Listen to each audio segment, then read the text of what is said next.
Bien, buenas noches. Hoy le voy a hablar sobre la evaluación de los aprendizajes. Bien, para empezar, vamos a hablar primero lo que es evaluación. Evaluación es el efecto de evaluar, el cual nos permite valorar lo bueno y lo malo del objeto evaluado. Además, evaluación, ¿verdad? Es un proceso sistemático de recopilación de información que nos permite enjuiciar el valor o mérito de algún ámbito educativo. Es por ello, ¿verdad?, que la evaluación se divide en dos periodos. Estos periodos, ¿verdad?, se remontan a finales del siglo XIX y principios del siglo XX, ¿verdad?, hasta la actualidad. Es por ello que se dividen en dos periodos de la historia, lo que es el periodo pre-tayloriano, que este periodo es antes de 1930, que se consideró asistemático, y tenemos el periodo post-tayloriano, que fue después de 1930. En este periodo, ¿verdad?, se dio que Ralph, quien fue que acuñó el término de evaluación educacional, es por ello que a este hombre, ¿verdad?, se le conoce como el padre de la evaluación educativa, y que igual, ¿verdad?, fue un parteaguas en la historia de la evaluación educativa. Antes de él, ¿verdad?, la evaluación se consideraba asistemática, y posteriormente se le catalogó como sistemática, gracias a Rath, el padre de la evaluación educativa. Bien, el periodo post-tayloriano, ¿verdad?, se dividió en 4 etapas o épocas. La primera tenemos lo que es la del periodo propiamente tayloriano. Este periodo se dio entre 1930 a 1945. Se caracterizó por la utilización de tanto de la evaluación normativa como evaluación criterial. También está la época de la inocencia. También fue otro periodo. Inicia en 1946 a 1957. ¿Verdad?, se dio después de la Segunda Guerra Mundial, hasta finales de la década 50. Más que todo para esta época, ¿verdad?, lo importante era centrarse en la sociedad de consumo y el pilfarro de los recursos naturales. También tenemos el periodo del realismo. Este periodo se dio en 1958 a 1972. Aquí en este periodo más que todo se diseñaron lo que fueron programas longitudinales e intervención educativa. Esto fue lo que sucedió en este periodo. Y por último tenemos lo que es la época de profesionalización, que se dio en 1933 hasta la actualidad.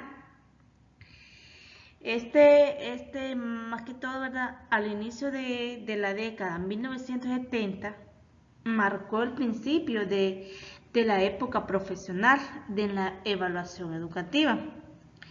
Más que todo, en este periodo, el interés también abarca la calidad de la evaluación, es decir, la metaevaluación. Ahora hablaré sobre los modelos de evaluación educativa. Entre algunos modelos están el modelo de Tayloriano.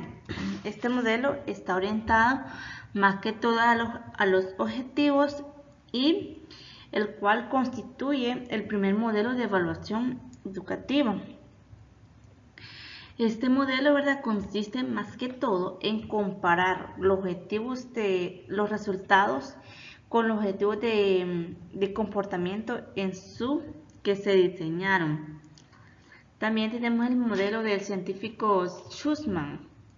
Este fue un científico investigador. Consideraba que la conclusión de la evaluación debe basarse en evidencia científica. También tenemos el modelo de orientado a la planeación de Grossbach. Más que todo, se refirió a la importancia del contexto de planeación de la evaluación educativa, y es por ello, ¿verdad?, que consideraba algunos aspectos para una planeación educativa. Incorporó algunos aspectos, como quien dice, unidades, tratamiento y operaciones. Estas son para una planeación educativa. También tenemos el modelo de Schuffler. Este modelo, más que todo, nos habla que este modelo se orienta al perfeccionamiento. Y el modelo de Sky, fue un líder de la llamada nueva escuela de evaluación educativa. Se consideraba pluralista, flexible, holística, subjetiva y orientado al servicio. Y por último tenemos el sistémico. Bien, estos vendrían a abarcar lo que son los modelos de evaluación. También existen distintos tipos de evaluación. Tenemos lo que es la evaluación por momentos. A esta se refiere al momento inicial, procesual y final. Cuando decimos inicial es cuando iniciamos la clase, ¿verdad?, al momento de desarrollar nuestro proceso de enseñanza-aprendizaje. Procesual es cuando se va desarrollando la clase, cómo se van desenvolviendo el proceso de enseñanza-aprendizaje. También tenemos el final. Cuando hablamos de evaluación final es cuando esperamos los resultados obtenidos por los estudiantes, ¿verdad? También tenemos el tipo de evaluación por intencionalidad, ¿verdad? Tenemos la evaluación diagnóstica, que más que todo se realiza en el momento inicial del proceso de enseñanza-aprendizaje. También tenemos la formativa, que más que todo su fin es retroalimentar durante el proceso de enseñanza-aprendizaje. Y la sumativa, aquí lo que se espera es obtener los resultados de lo visto anteriormente en el proceso de enseñanza-aprendizaje. También tenemos los agentes evaluadores, que es la autoevaluación. Cuando hablamos de autoevaluación es cuando nosotros mismos nos evaluamos nuestro trabajo, nuestro rendimiento en el proceso de enseñanza-aprendizaje, ¿verdad? Y cuando hablamos de heteroevaluación es cuando nosotros en el proceso de enseñanza-aprendizaje evaluamos a otras personas que no sean estudiantes. Y la coevaluación es cuando nosotros mismos, ya sea en grupo, evaluamos a nuestros propios compañeros sobre su rendimiento en el proceso de enseñanza-aprendizaje. También tenemos por extensión.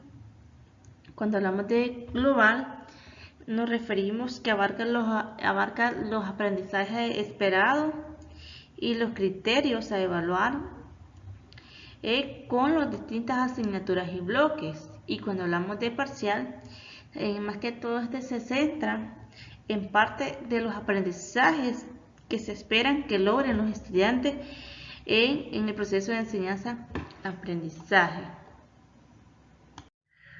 Por último, tenemos lo que son los métodos para la evaluación de los aprendizajes.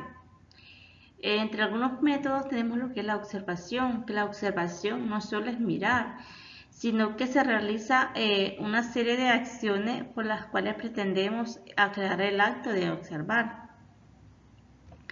También tenemos lo que son las encuestas.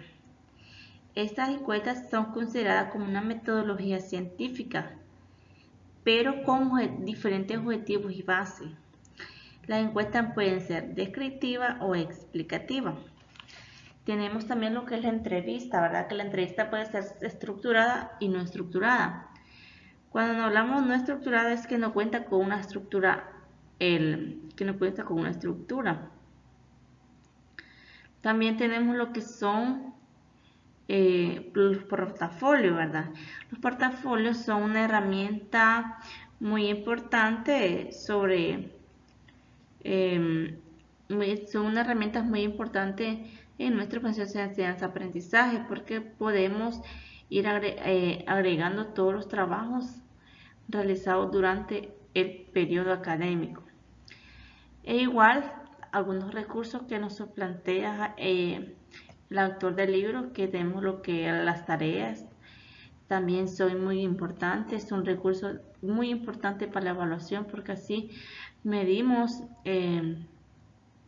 el conocimiento de cada estudiante. Los exámenes también son muy importantes para evaluar los conocimientos que han obtenido nuestros estudiantes. También tenemos los cuestionarios también, que son como una guía para que los estudiantes puedan entender los temas mejor. Y las guías estructuradas, como anteriormente les he dicho, que también se hacen lo que es en la guía estructurada. Las guías estructuradas se pueden hacer sobre la observación, sobre una entrevista, sobre una encuesta y sobre y algún portafolio también. Bien, con esto finalizo y que tengan buenas noches.